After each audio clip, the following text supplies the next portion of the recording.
Muy buenos días a todos nuestros amigos del Ministerio de Salud y los establecimientos de salud que se encuentran en este momento conectados con nosotros. Nuestro cordial saludo. Muy bien, buenos días a todos nuestros amigos que en este momento se encuentran conectados con nosotros, a todos los amigos de todo el Perú a lo largo y ancho de nuestro territorio. Muy buenos días, les saluda el doctor Emilio Cabello, médico endocrinólogo pediatra del Hospital Cayetano Heredia. El día de hoy vamos a conversar con ustedes sobre un tema que para nosotros es realmente una gran preocupación: el sobrepeso y la obesidad en los niños, con particular importancia en los menores de los 5 años. Y asumiremos un poco el rol que les corresponde a ustedes, los profesionales de la salud, en el nivel primario. Cuando hablamos de profesionales de la salud nos referimos a los médicos, enfermeras u otros profesionales que se encargan de la atención de los niños en los establecimientos de salud del nivel primario. ¿Cuáles son los objetivos de nuestra presentación? En primer lugar, deseamos lograr que los profesionales de la salud reconozcan al sobrepeso y la obesidad en los niños como un problema prioritario de la salud. En segundo lugar, lograr que los profesionales de la salud identifiquen los factores de riesgo que intervienen en el desarrollo del sobrepeso y la obesidad. Y finalmente, creemos que en esta reunión ustedes deben adquirir la capacidad para el enfoque del diagnóstico del niño con sobrepeso y obesidad, especialmente en los niños menores de 5 años de edad. Para lograr estos objetivos vamos a hablar de este contenido. Hablaremos sobre la magnitud de este problema. En segundo lugar, el impacto que significa el sobrepeso y la obesidad en la salud, a nivel social y en la economía de un sistema sanitario. En tercer lugar, hablaremos de los factores de riesgo de sobrepeso y obesidad, especialmente en los primeros años de vida. En cuarto lugar, qué métodos y puntos de corte existen para el diagnóstico de sobrepeso y obesidad, especialmente en los niños menores de 5 años de edad. Y finalmente hablaremos de un flujo para el enfoque diagnóstico de niños con sobrepeso y obesidad. Nuestra primera pregunta es: ¿el sobrepeso y la obesidad en los niños constituye un problema de salud prioritario? Desde hace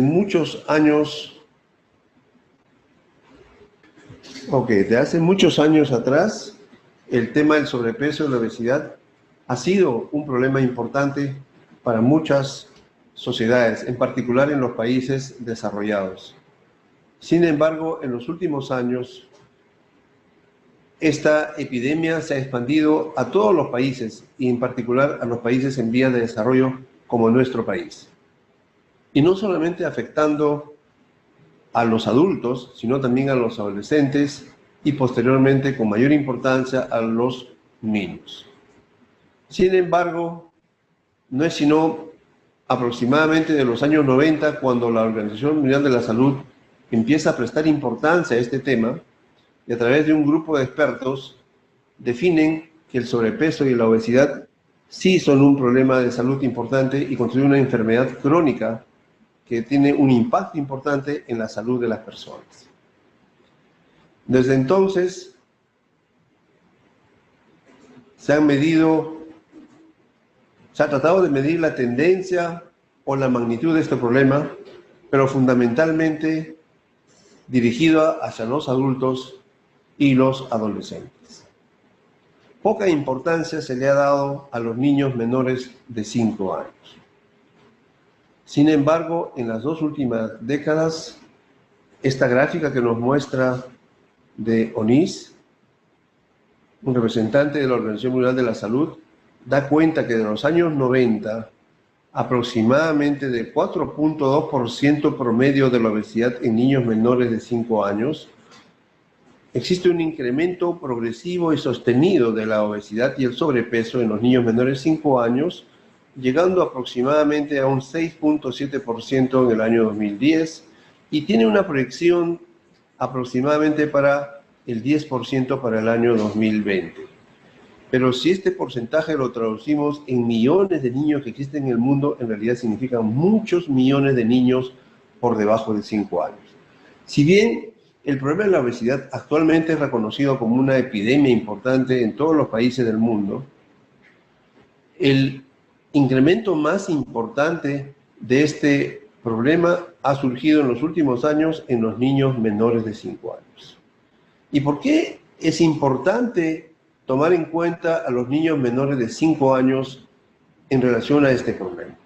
Porque ustedes entenderán que los hábitos de alimentación y los estilos de vida saludables se empiezan a generar desde las edades más tempranas de la vida.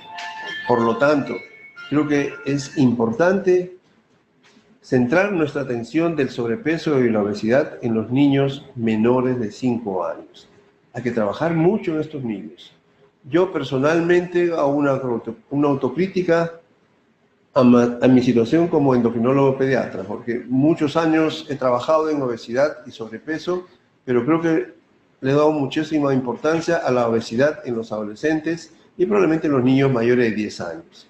Sin embargo, creo que hemos perdido la oportunidad de trabajar en los niños menores de 5 años, donde es factible hacer cambios y los niños son prácticamente vulnerables a cambios en los patrones de alimentación y los estilos de vida saludables. Por lo tanto, creo que nuestra atención en todos los niveles de atención de nuestro sistema sanitario, en particular en el nivel primario, debe centrarse en los niños menores de 5 años. Si bien la prevalencia de obesidad en el mundo ha tenido una tendencia importante para todos los grupos etarios, todos los grupos socioeconómicos, pero creo que el mayor incremento, como lo demuestra DEONIS, ha sido fundamentalmente en los niños menores de 5 años. Esto es a nivel mundial. ¿Qué sucede en nuestro país? En nuestro país, este es un reporte interesante de Tarki Mamani en la revista peruana de epidemiología, donde demuestra que la tendencia del sobrepeso y la obesidad en los niños menores de 5 años en un periodo de 2007 al 2011 tiene una tendencia creciente y significativa con un P menor del 0.05. Entonces, aun cuando porcentualmente uno diría, pues bueno, estamos yendo de 1.2% a 1.6% al 2011, pero en números absolutos en realidad esto significa muchos miles de niños menores de 5 años de edad. Entonces, definitivamente, el sobrepeso y la obesidad en los niños menores de 5 años tiene una tendencia creciente en nuestro país y creo que es importante prestarle atención. Este otro estudio de Pascual y colaboradores nos muestra también una tendencia importante del sobrepeso y la obesidad en los niños menores de 5 años, pero acá vemos como, por ejemplo, en el ámbito de país, esta es una publicación del año 2011 y del periodo de evaluación del 2007 al 2010, muestran más o menos un promedio de 6.9% de sobrepeso y de obesidad en los niños menores de 5 años. Pero cuando se evalúa por ámbitos o por regiones, vemos lo siguiente. En Lima Metropolitana se concentran los niños, digamos, con sobrepeso y obesidad hasta un 10.1%. Significa que Lima Metropolitana tiene una mayor prevalencia. Y esto probablemente tiene relación con el hecho de que probablemente en nuestra Lima Metropolitana la población tiene un mayor porcentaje o la mayor población es de tipo urbana. Pero cuando lo evaluamos en la costa, en la zonas urbanas y rurales y la selva, el porcentaje es mucho menor. Particularmente en la zona de la selva el porcentaje es mucho menor. Este es un estudio interesante que da cuenta que existen algunos aspectos socioeconómicos y culturales que probablemente están relacionados a la obesidad y sobrepeso en los niños menores de 5 años. Entonces, a la pregunta anterior, podríamos responder nosotros, ¿es realmente un problema de salud importante la obesidad en los niños menores de 5 años? La respuesta es sí. Sí es un problema importante por su magnitud y su creciente prevalencia año tras año. Entonces, habría que tomar cartas en el asunto para tratar de minimizar ese gran problema. La segunda pregunta era, ¿cuál es el impacto de este sobrepeso y obesidad en la salud de las personas? Particularmente ese sobrepeso y obesidad que aparece en los primeros años de la vida. Para esto, echaremos cuenta un poquito del amor y mortalidad en obesidad. ¿Qué importancia y qué implicancias tiene esa obesidad de la lactancia materna? Creo que es un tema que está sobre la mesa y necesitamos investigar un poco más sobre ese tema. Los hábitos de alimentación y la actividad física sin duda constituyen los problemas más importantes relacionados a este incremento de sobrepeso y obesidad, particularmente en los niños menores de 5 años. Y decimos los niños menores de 5 años porque acá se empiezan a generar los hábitos de alimentación, los patrones, conductas, comportamientos, una serie de vicios relacionados a la mala alimentación, etcétera, etcétera. Y por supuesto también acá se empieza a desarrollar la actividad física y el fomento y la promoción de la actividad física en los niños pequeños. Entonces la obesidad en los niños tiene relación con una serie de factores de riesgo cardiometabólicos que muchos de ellos ya son conocidos, han sido claramente reconocidos y están estudiados y se conoce el impacto de la obesidad en la obesidad de los niños menores de 5 años.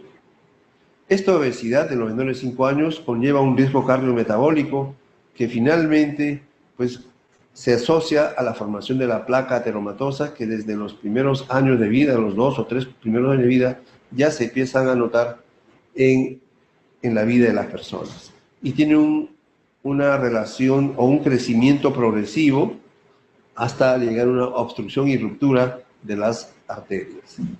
Este riesgo cardiometabólico se hace persistente, igual que la obesidad, en el periodo de la adolescencia, luego en el periodo de la adultez, en el periodo de los adultos, y se asocia a una serie de, digamos, comorbilidades como la resistencia a la insulina, la presencia de varios tipos de dislipidemia o hiperlipidemias, el síndrome metabólico, la hipertensión arterial, y también hay muchos factores relacionados a aspectos emocionales como la depresión o la baja autoestima en los sujetos que tienen obesidades permanentes en el tiempo. Como ustedes ven, la obesidad, definida como una enfermedad que aparece en los primeros años de la vida, tiende a perpetuarse en el tiempo, tanto en la adolescencia como en la adultez, y luego tiene una serie de consecuencias. Y este periodo de la formación de la placa ateromatosa, que permanece silenciosa por mucho tiempo, se va haciendo manifiesto probablemente en el periodo de la juventud, la adolescencia, la juventud y finalmente la adultez. ¿Y en qué termina todo esto? Termina en la muerte de los adultos o los jóvenes por infarto agudo de miocardio, los accidentes cerebrovasculares, la diabetes mellitus o una serie de tipos de cánceres.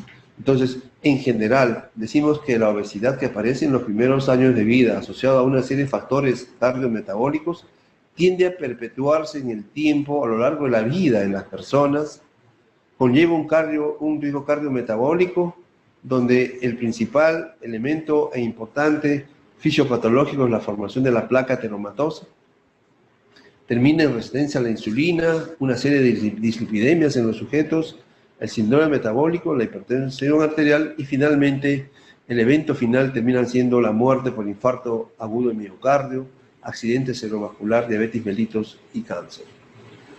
Y en realidad, ¿cuál es el impacto de todo este problema que ocasiona la obesidad en la salud de las personas? Básicamente significa el evento final que es la muerte de la persona, o si no, periodo de discapacidad, largos periodos de discapacidad de las personas asociados a las denominadas enfermedades crónicas. Entonces, la muerte de las personas, ustedes fíjense las 10 principales causas de defunción a nivel mundial según la Organización Mundial de Salud para el periodo de 2015, las defunciones que fueron registradas en este periodo, en este año, sigue siendo la cardiopatía isquémica, el infarto agudo de miocardio, los accidentes cerebrovasculares, ¿no? Y fíjense un poquito más abajo aparecen los cánceres como un problema importante que también el determinante más importante para esto sigue siendo la obesidad y la diabetes mellitus como un problema importantísimo. Esto es a nivel mundial. ¿Qué está pasando en nuestro país? Cuando uno analiza las causas de muerte en nuestro país entre los años 90 y 2020, o una aproximación al 2020, lo que vemos es que las infecciones o los problemas perinatológicos que ocurrían en los niños, ¿no?, tienen una tendencia al descenso y más bien las neoplasias y los problemas cardiovasculares van subiendo de manera importante. Entonces, esta es una transición importante en cuanto a las causas de mortalidad en nuestro país entre los años 90 y el año 2020. Y esto probablemente tiene relación con el incremento de la obesidad desde los primeros años de vida, en el periodo de la adolescencia y la adultez. Sin embargo, ¿cuál es la repercusión más importante de la muerte de las personas o la muerte prematura de las personas o varios años de discapacidad perdidos por estas personas como consecuencia de la obesidad. Esto se traduce en lo que se denominan los años de vida saludable perdidos, ya sea por muerte prematura, porque la persona se muere precozmente por el infarto de miocardio, un accidente cerebrovascular, o etcétera, o tiene muchos años de discapacidad, ¿no? Y asociado a enfermedades crónicas no transmisibles. Y estos años de discapacidad conllevan en realidad a un impacto económico importante para los sistemas sanitarios porque demandan altos costos para su atención, ¿de acuerdo? Y no solamente altos costos para su atención, sino también significa pérdidas humanas precoces por muerte prematura. Todo esto se traduce, fíjense ustedes, en, digamos, años de vida perdidas saludables. Cuando analizamos estos años de vida saludables perdidos por grupos etarios, fíjense de 0 a 4 años, los años de vida perdidos saludables fundamentalmente están en el color celeste, que significan las enfermedades transmisibles, muertes maternas, perinatológicas y nutricionales, en este punto. Pero cuando uno empieza a analizar los años de vida perdidos de los 5 años para adelante, progresivamente este color rojo indio, que significan las enfermedades no transmisibles, empieza a incrementarse progresivamente. Y fíjense que se va haciendo cada vez, en cada año, mucho más importante. De tal manera que cuando ya llegamos después de los 60 años, las muertes más importantes o la discapacidad más importante está relacionada o asociada a las enfermedades crónicas no transmisibles. ¿Y cuál es el determinante más importante de estas muertes en edades de niños, adolescentes, jóvenes o adultos mayores? Es la obesidad que aparece en los primeros años de vida, que tiende a perpetuarse a lo largo del tiempo y ocasiona todo este fenómeno importante que significa un gasto económico importante para nuestro país, un gran problema social para nuestro país y, por supuesto, un gran problema de salud para los pobladores de nuestro país. Uno de los problemas que siempre permite identificar a los niños obesos es la presencia de esta mancha negra, que significa una hiperkeratosis de la piel y una hiperpigmentación de la piel denominada la acantosis nigricans. Muchos de los niños que nosotros recibimos en la unidad de endocrinología pediátrica vienen cuando el niño tiene este hallazgo físico, son derivados, lo cual está muy bien. Sin embargo, no esperemos que los niños lleguen a estas circunstancias, porque estos niños que tienen acantosis nigricans en el cuello, en las axilas o en la región de la ingle, probablemente ya tienen algún grado de resistencia a la insulina y están camino a la diabetes mellitus.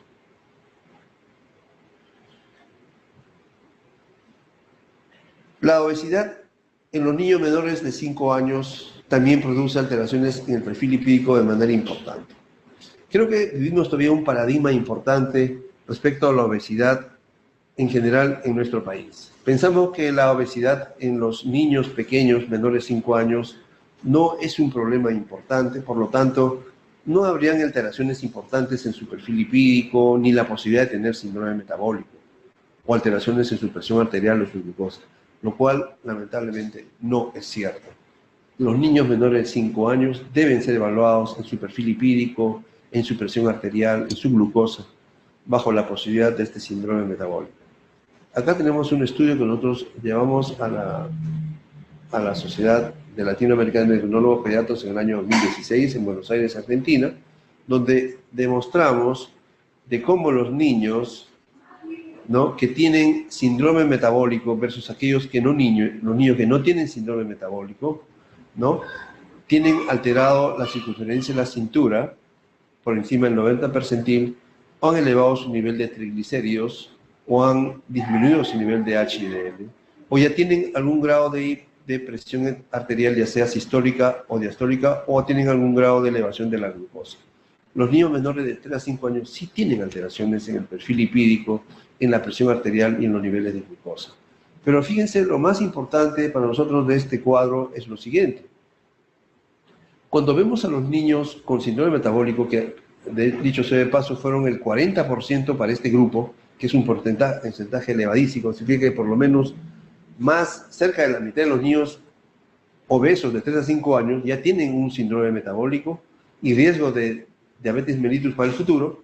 Fíjense ustedes que la elevación de los triglicéridos fue mucho más importante en los niños con síndrome metabólico, respecto a aquellos que no tuvieron síndrome metabólico, pero sin embargo, en ambos grupos ya existe una elevación de los triglicéridos que probablemente es una de las primeras manifestaciones de las alteraciones del perfil lipídico en los niños menores de 5 años.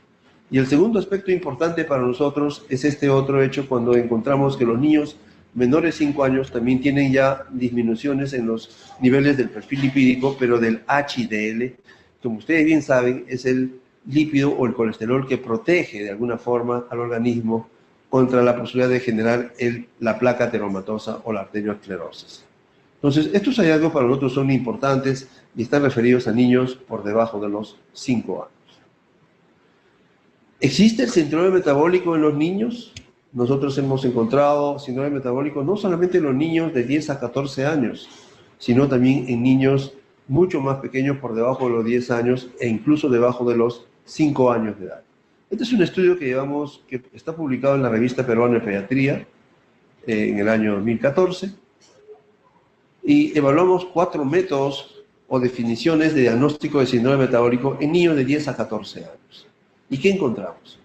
Que prácticamente el 50% de los niños, fíjense ustedes, 51% según las definiciones de Cook y 51% según las definiciones de la Academia Americana de Pediatría, ya tenían síndrome metabólico. En otras palabras, 1 de cada 2 niños, o sea, el 50% de los niños, 1 de cada 2 niños obesos de 10 a 14 años ya tienen síndrome metabólico. ¿Y qué implica el síndrome metabólico? Implica el riesgo de que en el futuro, o a corto plazo, o mediano plazo, estos niños terminen desarrollando diabetes mellitus y, por supuesto, una enfermedad cardiovascular de la que hemos mencionado anteriormente. Cuando hacemos uso de otras definiciones como la de Cruz o la del IDF, los valores son un poco menores, pero sin embargo, el porcentaje de síndrome metabólico en los niños de 10 a 14 años es un porcentaje importante. Puede estar del 30 al 50% en los niños y adolescentes obesos.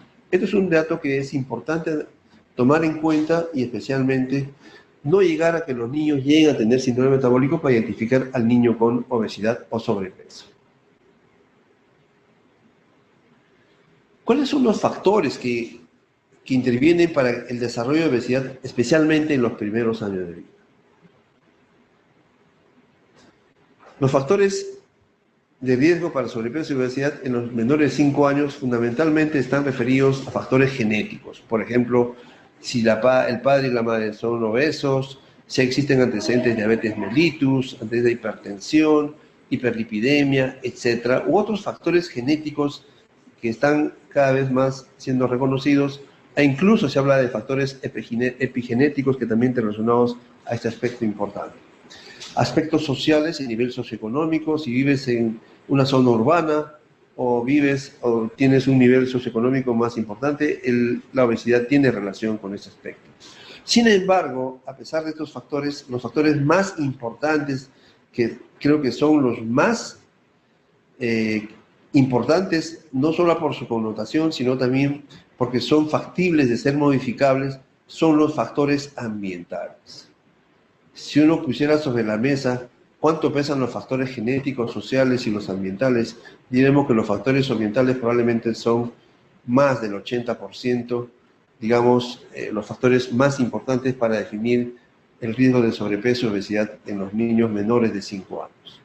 Y eso conlleva definitivamente a tener niñas en edades muy precoces, en los primeros 2 años, los primeros 5 años, niñas como acá, niñas muy bonitas, ¿no? Saludables, pero sin embargo con una obesidad importante que probablemente ya tienen una alteración del perfil lipídico y cuyo destino a lo largo del tiempo puede significar una persistencia de este grado de obesidad y terminar en los aspectos que hemos mencionado anteriormente. Los hábitos de alimentación, los patrones de alimentación se establecen desde los primeros años de vida. Los malos hábitos de alimentación, por lo tanto, vienen desde estas primeras edades de la vida. ¿Y qué significa eso? Pues esto probablemente es una escena común en nuestra población, ver al padre, la madre y al hijo, y si vienen muchos más hijos igual, frente a una mesa, todos felices y contentos, disfrutando de una gran comida de chatarra, ¿no? De un gran día de chatarra.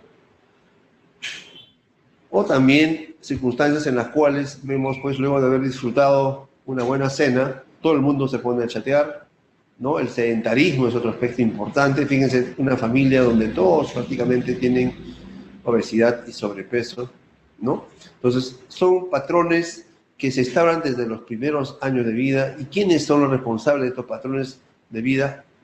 En primer lugar, los padres.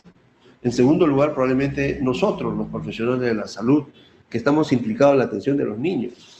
Y tercero, por supuesto, las autoridades que tienen que ver con este tema. El Estado tiene un rol importantísimo también en este tema, en las conductas, en los comportamientos y los hábitos de alimentación que vamos nosotros implementando diariamente en nuestros niños.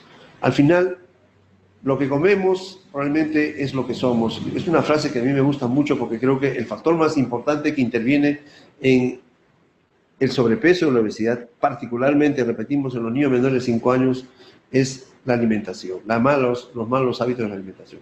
Somos lo que comemos, creo que es un dicho bien importante y siempre hay que tenerlo en mente para recordarlo.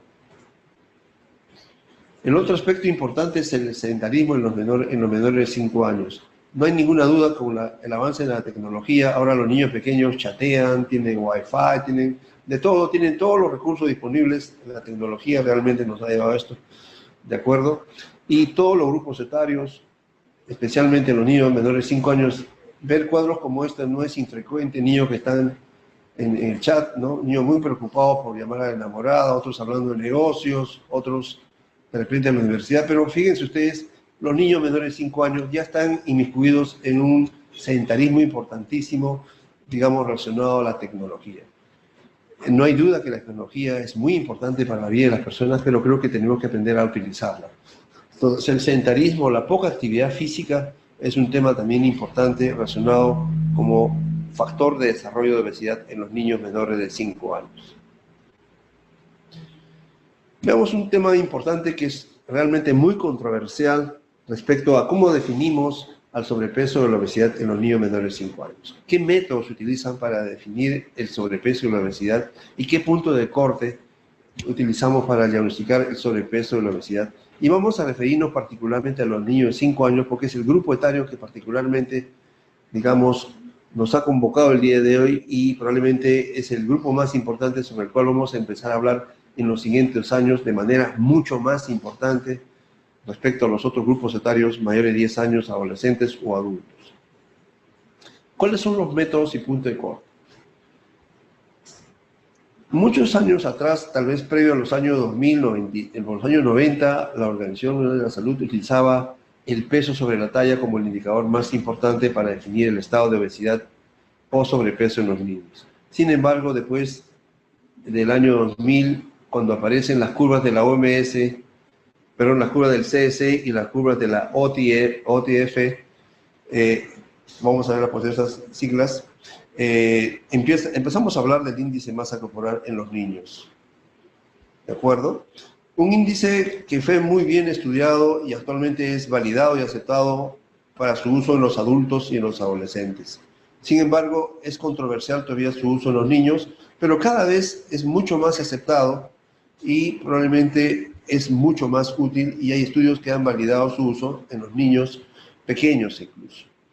Es una simple relación entre el peso en kilos de la persona sobre la talla en metros al cuadrado.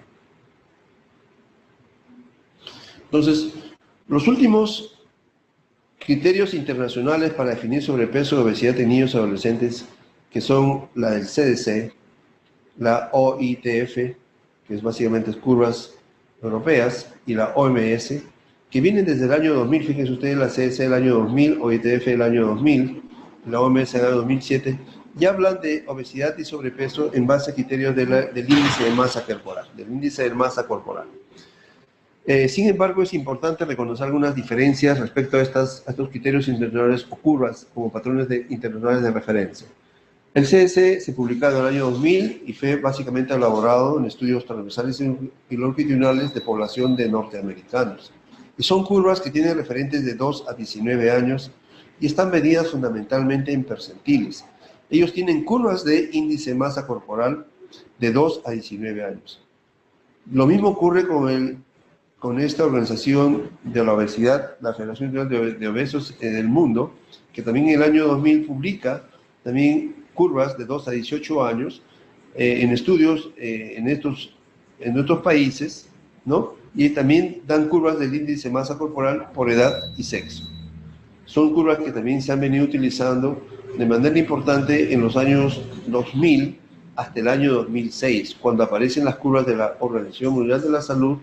Como bien saben ustedes, son curvas que se desarrollaron de manera longitudinal en niños desde su nacimiento hasta los 5 años de vida.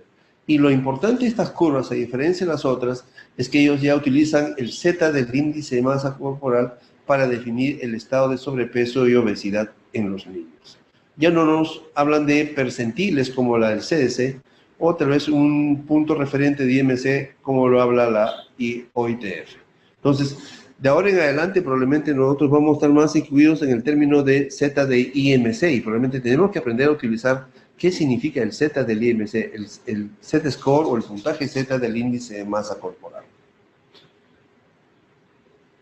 ¿Cómo clasificamos el exceso de peso de los recién nacidos a los 20 años de edad, según criterios de la OMS y la del CDC, que son los criterios que creo que más utilizados en el mundo en general, aparte de los criterios anteriores que mencionábamos de la OITF, que son utilizados en los países fundamentalmente europeos?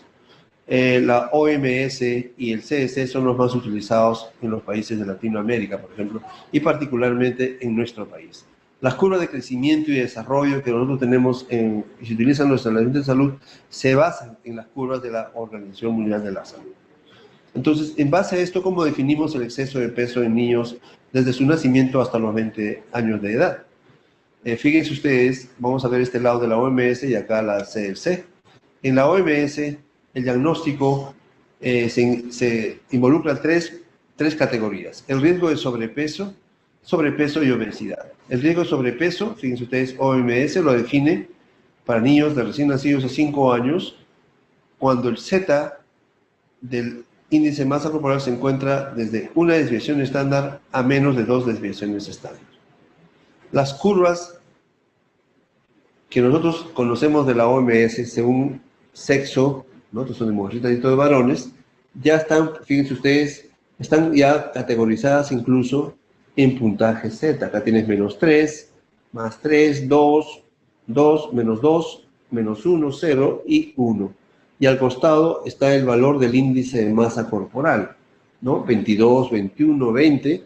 Y acá tiene usted ya el Z del índice de masa corporal. Entonces, las curvas de la OMS en realidad son muy prácticas y fácil de utilizar cuando uno halla el índice de masa corporal y lo grafica en esta curva.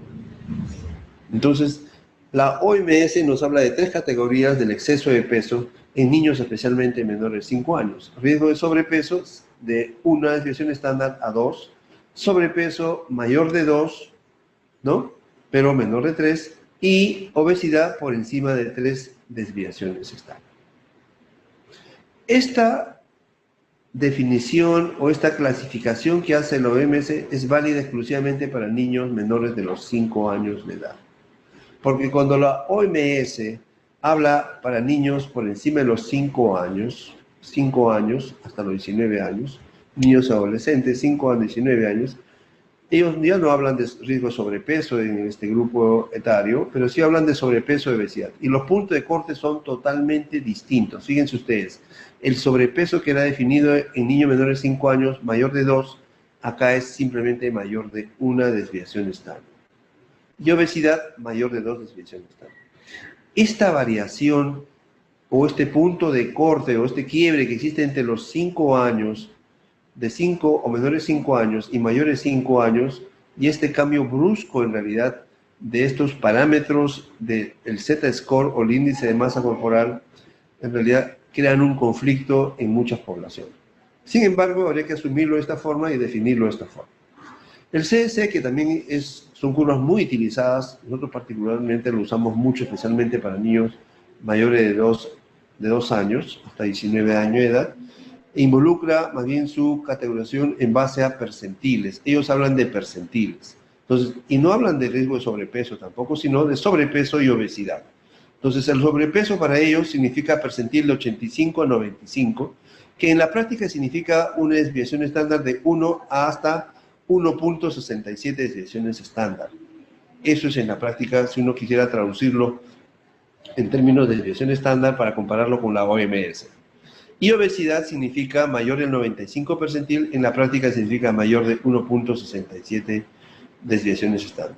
Y ustedes, fíjense ustedes que de 1 a 67 desviaciones estándar es una condición en la cual, fíjense ustedes, está incluida el diagnóstico de sobrepeso mayor de una desviación estándar, pero también puede estar, digamos, confundida con esta opción de obesidad según el CSE. En otras palabras, cuando utilizamos el CSE, el diagnóstico requiere puntajes Z más bajos que los que exige la OMS en general.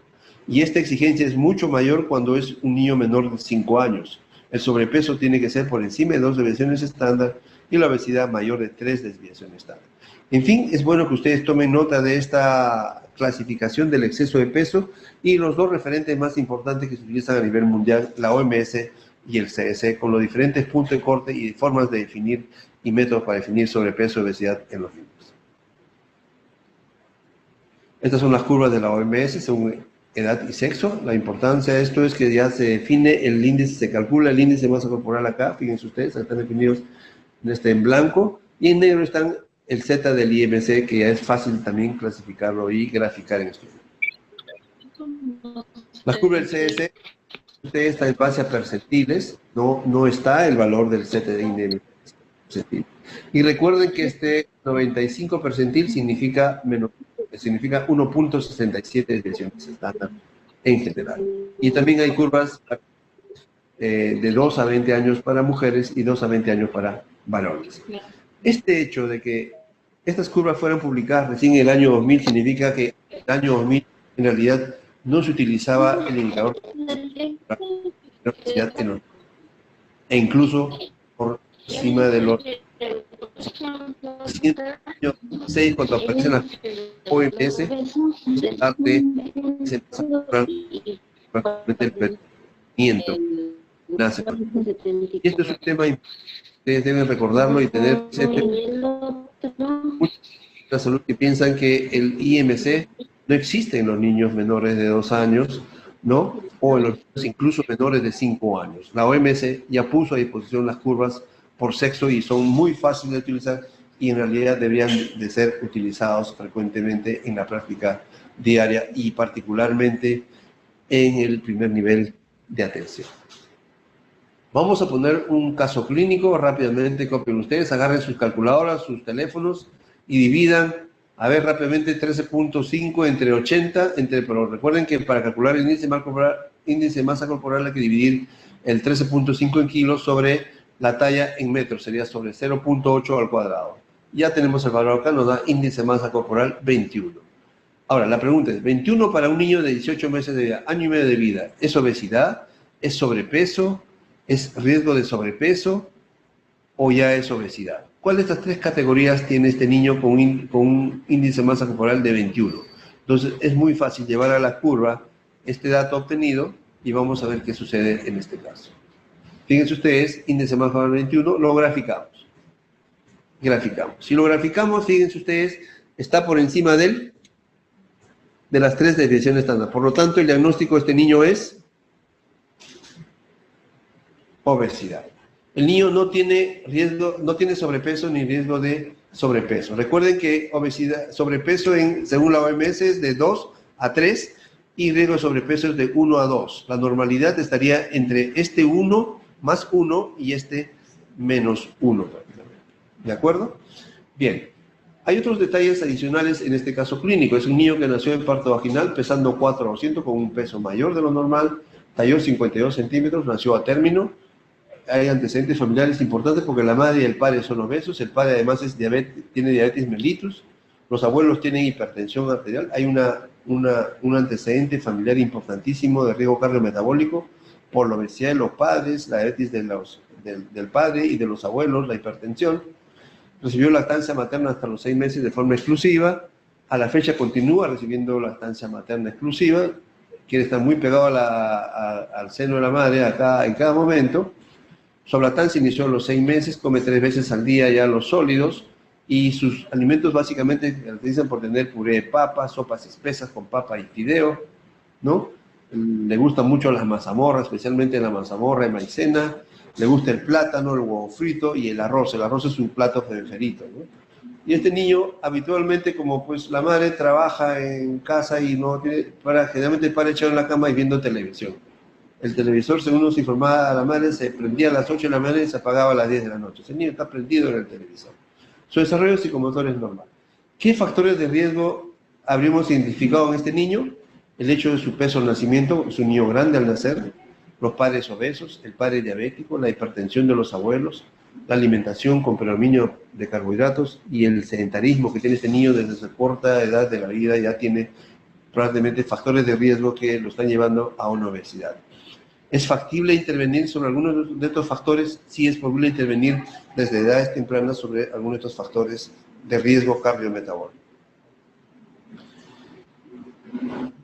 La diferencia entre la prevalencia de sobrepeso y obesidad, según el criterio utilizado, es un tema que ustedes deben conocer.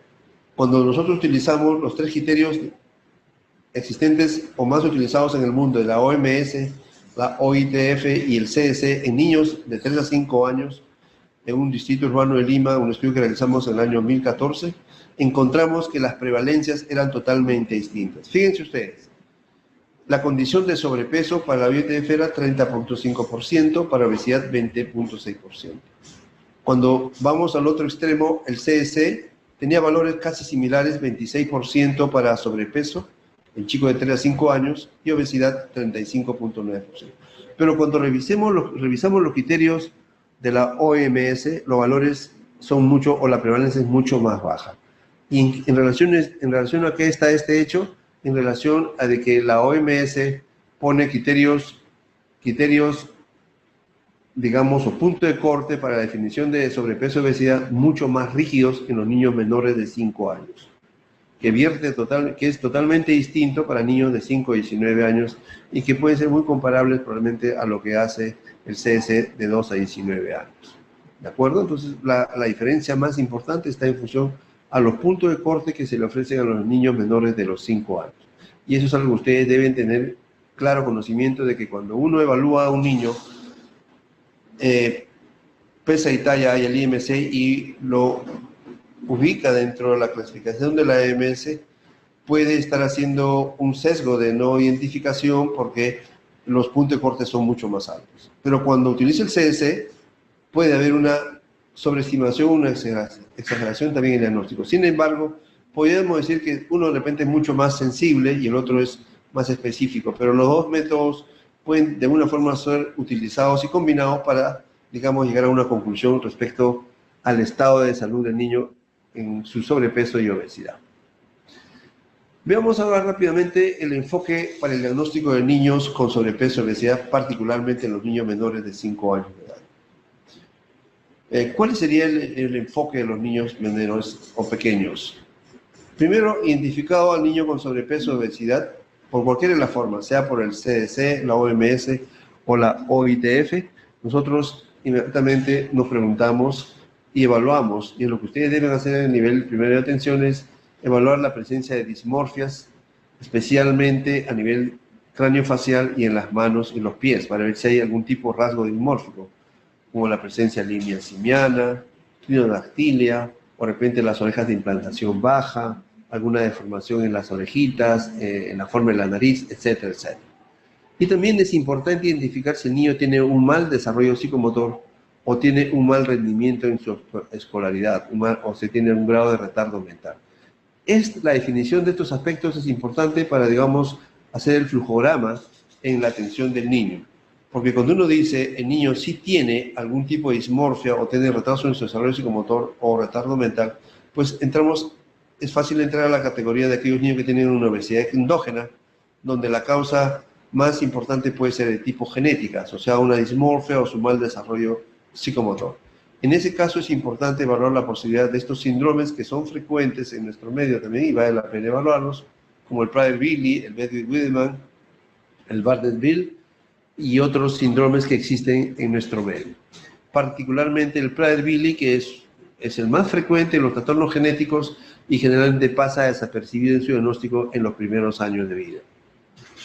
Si el niño no tiene ninguna dismorfia, entonces para nosotros los endocrinólogos pediatras y en general los médicos en cualquier nivel de atención deben ver si el niño tiene talla baja o si está creciendo normal o no, si su velocidad de crecimiento es normal o no. En función a esto, uno puede tomar una determinación. Si existe talla baja o tiene una velocidad de crecimiento normal, entonces debemos plantear la posibilidad que ese niño también tiene una obesidad endógena, pero probablemente ya por causa de tipo endocrinológica, en la cual siempre es bueno plantear la posibilidad de un hipotiroidismo, la posibilidad de un síndrome de Cushing, el uso de corticoides, la deficiencia de hormona de crecimiento o tal vez un chico que está haciendo diabetes mellitus asociado a su obesidad. ¿De acuerdo? Y si el niño no tiene esta condición de talla baja o velocidad anormal, entonces entramos al gran grupo de las obesidades que en realidad constituyen el gran grueso de los niños obesos en nuestro medio, la obesidad exógena, que básicamente se debe al desequilibrio energético entre lo que ingiere y lo que gasta el niño. Y acá intervienen básicamente la alimentación y la actividad física, y particularmente la alimentación que los niños pequeños, los niños menores de 5 años tienen, digamos, cuando asisten a los establecimientos de salud. Este gran grupo de niños con obesidad exógena probablemente es el grupo más importante y representan prácticamente cerca del 95 o 98% de las obesidades que vienen con nosotros a la atención ambulatoria. Y probablemente ocurre igual en los diferentes niveles de atención. No es el hipotiroidismo, no es el trastorno genético la causa más importante de la obesidad o sobrepeso en el niño, sino es esta obesidad exógena y que requiere una atención desde edades muy precoces de la vida. Requiere una atención por lo menos para evaluar la presencia de comorbilidades, como si no está con la presión alta, no tiene obesidad abdominal medida por la circunferencia de la cintura, o ya no hay una alteración en su perfil lipídico, está haciendo una intolerancia a la glucosa, o diabetes mellitus, o tiene una alteración en su transaminasa oxalpirúvica, que puede significar que el niño está haciendo ya acumulación de grasa en el hígado y desarrollando una estatosis hepática. El síndrome de Prader-Willi es una causa genética de obesidad, probablemente la más frecuente. Son niños desde muy edades precoces son obesos y básicamente asocian hipotonía y en el futuro desarrollan retardo mental y asociado a ellos generalmente hay un mal desarrollo genital. Cuando uno evalúa a un niño obeso siempre tiene que evaluar el desarrollo psicomotor, su grado de retardo mental, la presencia de dismorfias. Hay que evaluar el desarrollo genital, que es un aspecto importante que generalmente va asociado al hipogonadismo a muchos niños con problemas genéticos y obesidad. Este Bardet-Biedl también es un niño de origen genético. Los problemas oculares es un tema importante que preguntar en los niños.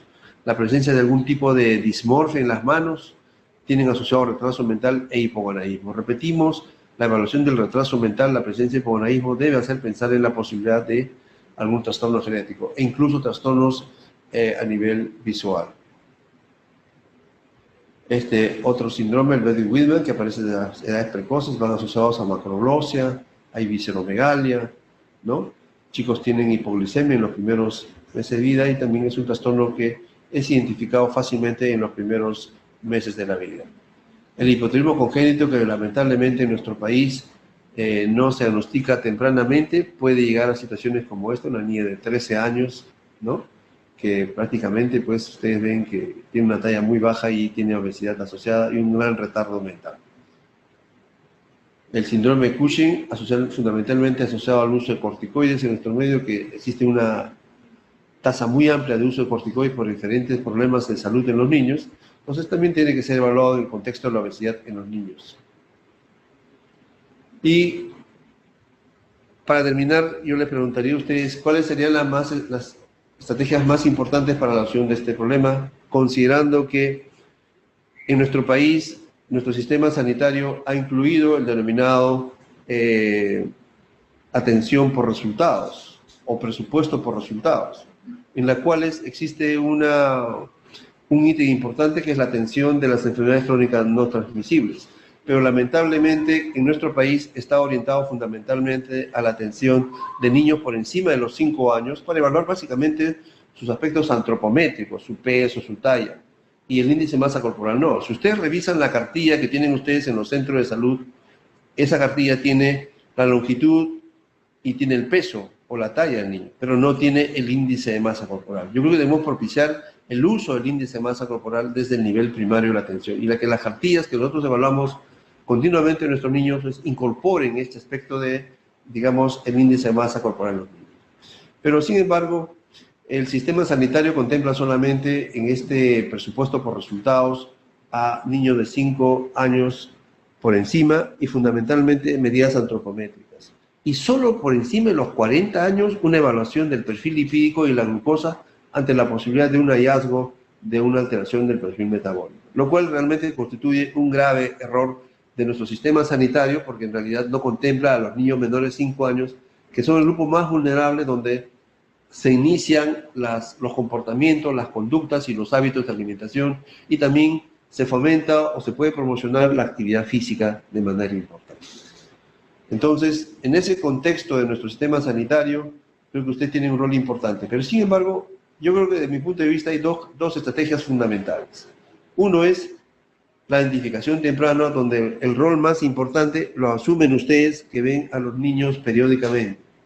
La identificación temprana, tal vez incluso desde el periodo perinatal con la madre gestante, pero sin embargo, si vamos al niño, la identificación temprana del niño en su sobrepeso y obesidad para ser referido adecuadamente u oportunamente a los especialistas cuando ustedes consideren necesario. Entonces, la identificación temprana significa que ustedes estén capacitados en el reconocimiento temprano del sobrepeso y la obesidad, apliquen con facilidad el índice de masa corporal, sepan qué significa los puntos de corte y ustedes estén involucrados en este contexto. Eso significa la identificación temprana en el nivel primario.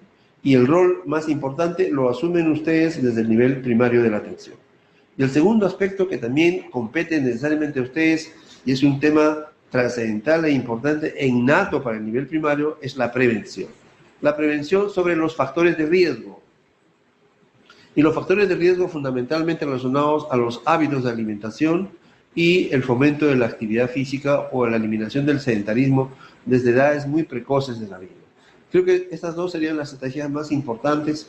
En realidad parece muy sencillo y fácil implementar esta estrategia, pero sin embargo creo que han pasado muchos años e incluso la OMS a través de más de 100 expertos ya en el año 2000 decía pues que la atención prioritaria debe dirigirse a los niños por debajo de los 5 años o los niños en los primeros años de vida. Sin embargo, han pasado más de casi 2 décadas. La prevalencia de obesidad sigue incrementando, afectando especialmente a los niños menores de 5 años. Las personas en nuestro país se vienen muriendo más por problemas cardiovasculares, isquemia de corazón, diabetes mellitus, cánceres, que son básicamente entidades relacionadas a la obesidad y el sobrepeso que se inician en edades tempranas. Entonces creo que es bueno tomar conciencia que probablemente es bueno ya tomar cartas sobre el asunto y empezar a implementar estrategias creativas, innovadoras, que realmente tengan resultados a largo plazo.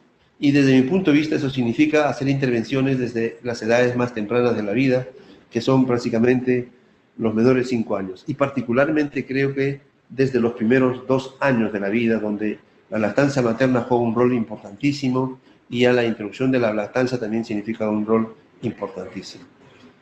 Y voy a terminar diciendo lo que Mercedes de Onís, que es una de las personas más importantes de la Organización Mundial de la Salud, que ha trabajado muchísimo en este tema de sobrepeso y obesidad, en realidad es un líder de opinión sobre sobrepeso y obesidad en el mundo. Ella dice que esperar a que los programas escolares aborden el problema del sobrepeso y la obesidad es probablemente demasiado tarde. Significa que nuestros programas actualmente orientados a niños escolares, a que los municipios, a que las escuelas o el Estado se preocupe por los niños escolares, el sobrepeso y la obesidad de los niños escolares, en realidad es muy tarde. Y particularmente hablar de obesidad en adolescentes es extremadamente tarde. Y hablar de obesidad en los adultos y los adultos, digamos, mayores, es prácticamente hablar de muerte, porque ya es simplemente condenarlos a esa situación. ¿Y qué significa todo eso para nuestro país? significa años de vida perdidos saludables que representan un alto costo para un sistema sanitario que tiene un deficiente presupuesto para afrontar un problema inmenso de la salud. Muchas gracias por haberme escuchado. Bueno, y espero sus preguntas a través del chat o de manera directa.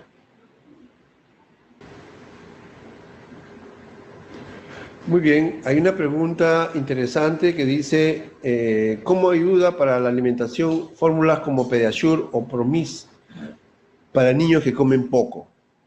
Creo que ese es un problema importantísimo en nuestra población. Hay muchos niños, diría yo, del 10 a 15% de niños que comen poco o son muy selectivos en su alimentación. ¿Qué están habitualmente haciendo los padres o los profesionales de la salud? Están buscando un sustitutorio, y este sustitutorio generalmente da por las leches que nos acaban de mencionar, el Pediasure u otros similares. En realidad, creo que es bueno entender que es importantísimo hacer una evaluación integral del niño, si el niño tiene o no un peso adecuado para su talla, una talla adecuada para su edad, y si tiene un índice de masa corporal adecuado. Si el niño tiene un crecimiento adecuado, su peso para su edad, etcétera, está adecuado, y simplemente no come porque es un niño selectivo o no es muy apetente, pues ahí va la intervención del profesional en simplemente tranquilizar a la familia y no estar propiciando el uso de leches u otro tipo de sustitutorios que en realidad, aparte de ser costosas, más bien están propiciando obesidad en muchos niños de nuestro país. Muy bien, en realidad una guía para utilizar sobre obesidad no existe para niños por parte del Ministerio de Salud. Existen algunas guías a nivel mundial, pero creo que es bueno adecuarse a nuestro contexto. En todo caso, podemos nosotros enviarle cualquier información que requieran ustedes respecto a cómo atender a los niños, especialmente a los niños menores de 5 años, respecto a algún tipo de guía o, digamos, lineamiento de cómo manejar a los niños. En todo caso, vamos a dejarle mi correo, tome nota de mi correo, emilio.cabello, también lo puede escribir acá para que lo puedan, emilio.cabello@upch.p, es el correo al cual ustedes puedan comunicarse para hacernos llegar cualquier inquietud respecto a guías de manejo u otra forma de cómo podemos ayudarlos. A ver, dice aquí en Tacna tenemos equipo completo, 2 endocrinos, enfermera, nutricionista y psicólogo. Nos interesa mucho saber qué guía o protocolo de atención podemos usar si arrancamos este año con el Wira Warma. Ajá, muy interesante la pregunta. Hay que trabajar ese tema en realidad, porque este es un tema que hay que verlo de manera integral. Repetimos, no solo basta con identificar al niño con sobrepeso o obesidad, significa trabajar probablemente con un grupo de profesionales, tanto como enfermeras, médicos, ya sean médicos generales, endocrinos, nutricionistas, y bueno, y creo que trabajar ese tema, no tenemos una guía en este momento que involucre a todos los profesionales y el rol que debe tener cada uno de ellos. Creo que igual podemos empezar a trabajar. Nosotros como Hospital Cayetano Heredia y Centro de Tercer Nivel de Atención estamos mucho más involucrados en generar estas guías. Desde ya vamos a comprometernos a generar por lo menos unos lineamientos básicos y fundamentales como una guía de diagnóstico y manejo en los niños, especialmente para niños menores de 5 años, que lo estaremos haciendo llegar a ustedes a corto plazo. Cualquier inquietud, emilio.cabello@upch.p. Por supuesto, vamos a despedirnos de ustedes agradeciéndoles por su presencia y la inquietud y la importancia que le han tomado a este tema. Sobre este tema empezamos a hablar desde el día de hoy y probablemente hay mucho de qué hablar y sobre el cual implementar en nuestro país. Muchas gracias, nos despedimos.